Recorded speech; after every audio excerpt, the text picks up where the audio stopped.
I've spent the last 15 years pretty obsessed by a single question, which is, what is it that holds capable, driven people from breaking through to the next level? And the answer to that question, to my great surprise, is success. I first observed this working with executive teams in Silicon Valley, where I noticed that when they were focused on a few things, it led to success.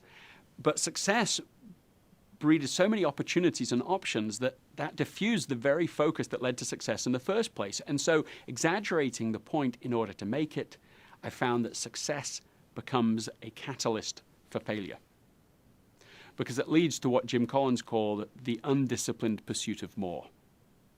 The antidote to that problem is the disciplined pursuit of less but better. That means exploring the very critical things you want to pursue and being willing to then, number 2, eliminate the rest, and number 3, build a platform for effortless execution so that doing what is essential becomes the default position, not just the rare occasion.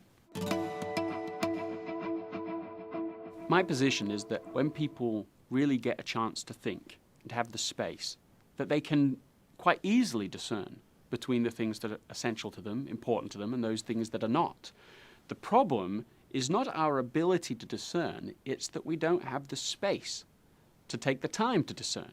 Once we have that perspective, we can think through it. So my position is that we need to develop a routine that enables that space to think. In a world where we have so much information, we need more time to think and process it, not less. And so, one CEO that I interviewed for the book has 2 hours on his calendar every day, broken up into half-hour segments, so that he has this space to stop, to turn everything off, to think, to see the bigger picture. I think we could all do something similar to that.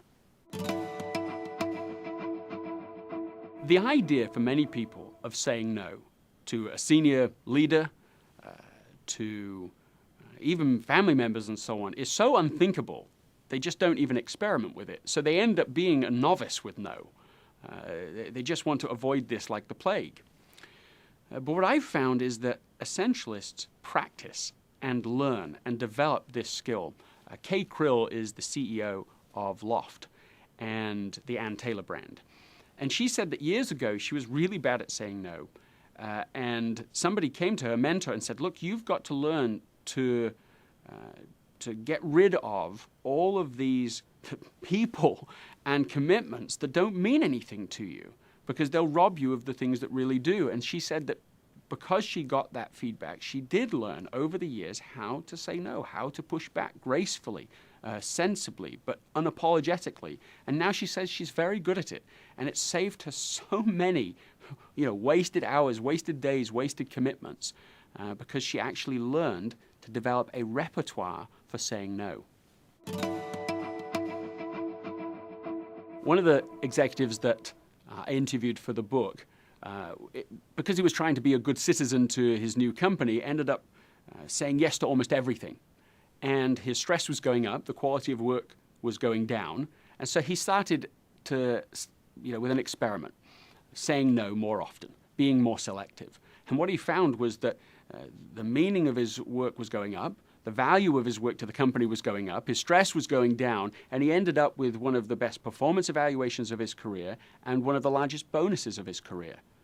In that little story, there is the argument for essentialism, that by focusing on the few things that are really essential, we're actually able to make a more valuable contribution. I think becoming an essentialist is not an easy thing. I certainly think it's a revolutionary thing. You find yourself saying no when other people are saying yes. You're going to be saying yes when other people are saying no. But in the end, in the final analysis, anything less than the disciplined pursuit of the essential will lead to the undisciplined pursuit of the non-essential. And that's a price I don't think many of us would deliberately choose.